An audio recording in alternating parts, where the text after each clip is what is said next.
Fire, politics fire. నేను ఇప్పుడే result చూసిన టాప్ 5లో. యాక్సెప్ట్ చాలా మంది డిజర్వింగ్ ఉన్నారు, ఒప్పుకోవచ్చు.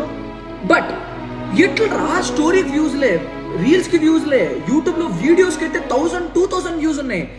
అలాంటి వాళ్ళు క్వాలిఫై అసలు నామినేటెడ్ అయ్యారు లోపలికి. ఓకే, నాకు మైండ్ పని చేయట్లేదు నిజానికి. కొత్త నేను ఆ లెక్కనైతే ఎవరెవరికి ఏమేమి అవార్డు వస్తుందో నేనే చెప్తా క్లియర్గా, కళ్ళు మూసుకొని చెప్పచ్చు. అసలు పాలిటిక్స్ చేసేలా ఉంటే మీ అవార్డు ఇవ్వండి ఎందుకు పెట్టాలి? వై? నీ ఎందుకు అవసరం ఉంది? నా కళ్ళ ముందర అది గ్రీన్ కలర్ అని తెలిసినప్పుడు నేను దాన్ని గ్రీన్ కలర్ అనే చెప్తా, రెడ్ కలర్ అని ఎందుకు చెప్తా? ఏ క్రియేటర్ మీద హేట్ లేదు నిజానికి. I love every creator, they are deserving to be honest. కానీ తెలుస్తుంది కదరా, వ్యూస్ వెళ్ళేటప్పుడు నామినేటెడ్ అవుతారా. Gyan gaming and rice star voice right. ఇప్పుడు దాకా ఏం అడగలే, ఫ్రీ ఫర్ ఎంత మెన్షన్ చేస్తారంటే కామెంట్ సెక్షన్ లో. And the best politics